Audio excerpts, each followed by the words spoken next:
할렐루야, 오늘도 주께서 선물로 주신 복된 하루가 되었습니다. 하나님의 은혜가 오늘도 생명의 삶으로 영혼의 양식을 삼아 하루를 살아간 여러분에게 함께 하시기를 바랍니다. 오늘은 7월 첫 번째 월요일이죠. 무더위 때문에 피부 걱정이 되는 계절이기도 합니다. 피부가 타지는 것을 방지하기 위해서 많은 사람들이 피부에 자외선 차단제를 바르곤 하죠. 오늘 한 사람 소개하려 하는데, 이 사람은 피부의 광채 때문에 오히려 얼굴을 가리운 사람이 있었습니다. 무슨 일이 있었는지, 어떤 연유인지 오늘 말씀을 통해 살펴보도록 합시다. 오늘 시나는 말씀은 출애굽기 34장 27절부터 35절의 말씀입니다. 출애굽기 34장 27절에서 35절 말씀입니다. 여호와께서 모세에게 이르시되 너는 이 말들을 기록하라. 내가 이 말들의 뜻대로 너와 이스라엘과 언약을 세웠음이니라 하시니라. 모세가 여호와와 함께 40일 40야를 거기 있으면서 떡도 먹지 아니하였고 물도 마시지 아니하였으며 여호와께서는 언약의 말씀 곧 십계명을 그 판들에 기록하셨더라. 모세가 그 증거의 두 판을 모세의 손에 들고 시내산에서 내려오니 그 산에서 내려올 때에 모세는 자기가 여호와와 말하였으므로 말미암아 얼굴 피부에 광채가 나나 깨닫지 못하였더라. 아론과 온 이스라엘 자손이 모세를 볼 때에 모세의 얼굴 피부에 광채가 남을 보고 그에게 가까이 하기를 두려워하더니 모세가 그들을 부르매 아론과 회중의 모든 어른이 모세에게로 오고 모세가 그들과 말하니 그 후에야 온 이스라엘 자손이 가까이 오는지라. 모세가 여호와께서 시내산에서 자기에게 이르신 말씀을 다 그들에게 명령하고 모세가 그들에게 말하기를 마치고 수건으로 자기 얼굴을 가렸더라. 그러나 모세가 여호와 앞에 들어가서 함께 말할 때에는 나오기까지 수건을 벗고 있다가 나와서는 그 명령하신 일을 이스라엘 자손에게 전하며 이스라엘 자손이 모세의 얼굴의 광채를 보므로 모세가 여호와께 말하러 들어가기까지 다시 수건으로 자기 얼굴을 가렸더라. 모세가 시내산에 머무르는 40일 동안 그는 아무것도 먹지 않고 물조차 마시지 않았습니다. 그럼에도 불구하고 모세의 얼굴에서는 윤기가 났고 광채가 빛났다고 말하고 있습니다. 그것은 영적인 빛이고 신령한 빛이었습니다. 이 빛은 어디서 왔을까요? 오늘 본문 29절에 보면 모세가 자기와 여호와와 말하였으므로 말미암아 자기 얼굴에 광채가 났는데 알지 못하였다고 말하고 있죠. 이 모세 얼굴에 빛나는 광채는 바로 하나님과 대화하고 사귀고 교제에서부터 흘러나온 영적인 광채였던 것입니다. 모세는 하나님과 함께 머무른 동안에 하나님과 친밀한 사귐을 하였고 하나님 주신 말씀을 백성들에게 전달하기 위하여 주신 말씀을 암송하고 되새기며 마음에 새긴 시간을 가졌을 것입니다. 말씀을 듣고 묵상하고 암송하면서 그 말씀을 통해 자신의 영혼을 비춰보기도 하였고 지난날의 자신의 삶을 살펴보기도 하였을 것입니다. 다시 말하면 모세가 호렙산에서 보냈던 40일은 단순히 그저 하나님과만 머물러 있었던 것이 아니라 하나님으로부터 말미암은 말씀을 직접 듣고 그 말씀을 자신의 삶에 투영해보고 자신을 돌아보고 말씀을 묵상하여 체화하는 놀라운 시간이었던 것입니다. 사랑하는 형제자매 여러분, 마음에 상처와 아픔이 있으면 얼굴이 밝지 못합니다. 마음에 상처로 얼룩져 있으면 얼굴의 윤기가 흐려지게 마련인 것입니다.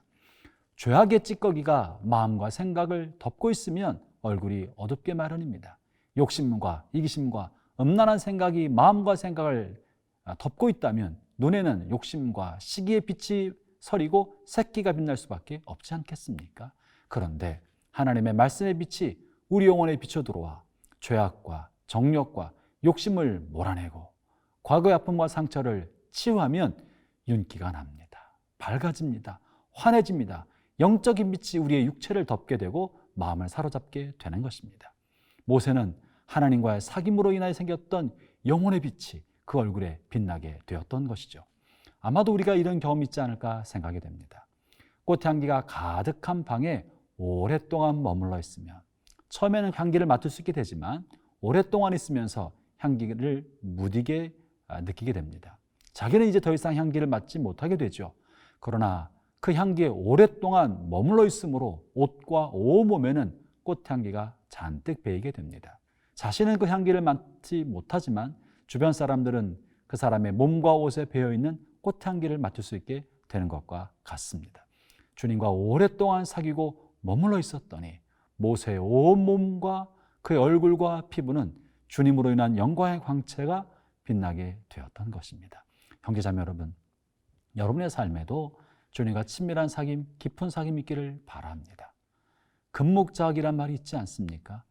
더러운 것, 검은색과 같이 쓰면 그 사람도 어두워지고 더러워진다는 것 아니겠습니까? 그러나 주님과 함께 있으면 빛나게 됩니다. 기도와 말씀과 예배 가운데 주님 앞에 오래 머물러 깊은 사귐을 할 때 영혼은 환해지고 삶은 윤택해지며 피부마저도 빛나게 될 줄로 믿습니다. 오늘도 생명의 삶으로 말씀을 묵상하면서 주님 앞에 깊게 머무르기를 바랍니다.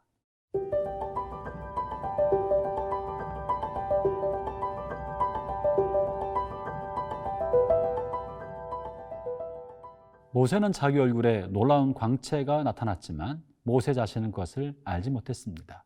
어떻게 자기 몸에 이런 특별한 변화가 일어났는데도 자기 자신이 그것을 깨닫지 못할 수가 있을까요? 이것은 아마도 하나님께서 모세가 자기를 특별한 사람으로 알지 못하게 하려고 그렇게 하신 것이 아닌가 그렇게 생각이 됩니다. 흔히 우리는 특별한 영적인 체험을 하거나 하나님으로부터 특별한 은사를 받게 되면 자기 자신이 마치 특별한 사람인 것처럼 착각하거나 오해하는 수가 있습니다. 그러나 우리가 받은 모든 것은 하나님께서 선물로 주신 것입니다. 하나님의 것인 것이죠. 그런데 마치 내가 얻어내거나 내 능력의 탁월성 때문에 그런 것인 줄로 착각하는 것입니다. 그런 착각이 그로 하여금 교만한 자리에 앉게 만들고 그 교만이야말로 하나님 앞에 막대한 범죄가 되는 것입니다. 하나님이 은혜로 선물로 주셨는데 그것이 그를 교만하게 만들 때 그에게는 엄중한 하나님의 심판이 따를 수밖에 없는 것이죠. 사사시대에 헤롯 왕이 그러한 경우입니다. 사람들이 헤롯 왕을 조금 높이자 스스로 높은 채 하다가 그가 하나님으로부터 심판받아 벌레 먹어 죽은 이야기가 성경에 기록되지 않겠습니까? 사랑하는 형제자매 여러분, 모든 빛의 근원은 예수님, 예수 그리스도이신 것입니다. 그리스도만이 참된 생명의 빛이요 참 빛입니다. 우리 모두는 그 빛을 받은 사람들입니다. 혹시 사람들이 우리를 통해 빛을 발견하거나 은혜를 발견하거나 도움을 발견한다면 그것은 우리 자신으로 말미암은 것이 아니라 주님의 빛을 반사해서 그저 조금 윤기가 난 것에 지나지 않는다는 것을 알아야 합니다. 이 모든 일을 마치고 나서 스스로 생각하고 고백하기를 나는 다만 무익한 종이다. 주님이 하셨을 뿐이다. 나는 그저 주님의 영광을 드러내는 통로에 지나지 않았다는 것을 자기 자신과 못사람에게 고백해야 할 것입니다. 이것을 위해서 하나님께서는 모세로 하여금 자기 얼굴에 광채가 있다는 것을 처음에 알아차리지 못하게 했던 것이죠. 그 다음에 모세가 자기 얼굴에 빛이 난다는 것을 알고 난 다음에 어떻게 행동했습니까? 놀라운 사실은 보면 33절과 35절에 볼 때 모세는 자신의 얼굴을 수건으로 가렸다고 합니다. 수건으로 자신의 얼굴을 가리면서 사람들이 자신을 특별한 사람으로 보지 않도록 자신을 가리운 것입니다.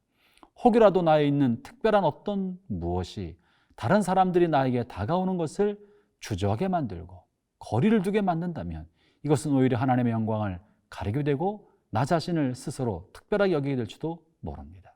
그래서 그는 자기가 드러나지 않도록 자기의 탁월성이나 자기의 무엇이 드러나지 않게 하려고 사람들을 만날 때는 얼굴을 가렸던 것입니다. 형제자매 여러분, 다시 한번 주의 이름으로 권면합니다. 여러분 자신이 주변 사람들에게 특별한 사람으로 인식되는 것을 두려워해야 합니다. 피해야 합니다.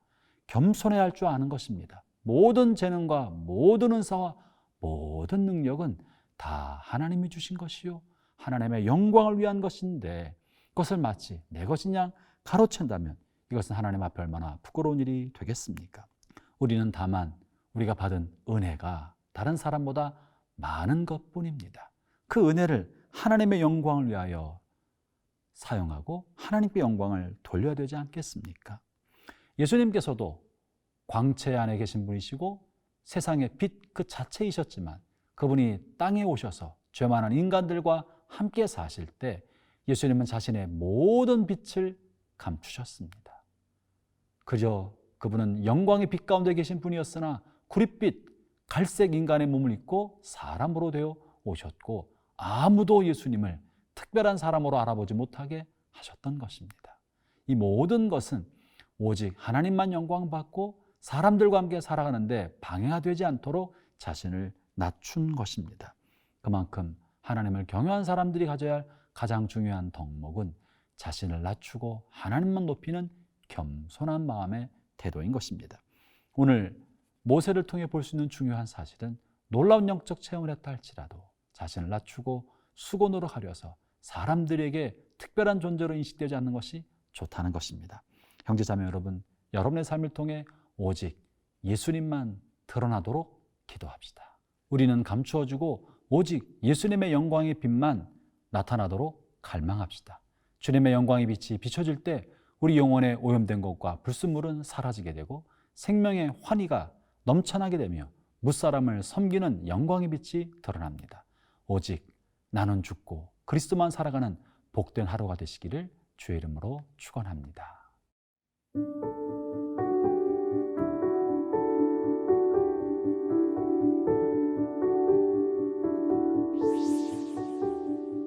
하나님 아버지, 아무것도 아닌 연약한 저희를 택하여 자녀 삼아 주시었습니다.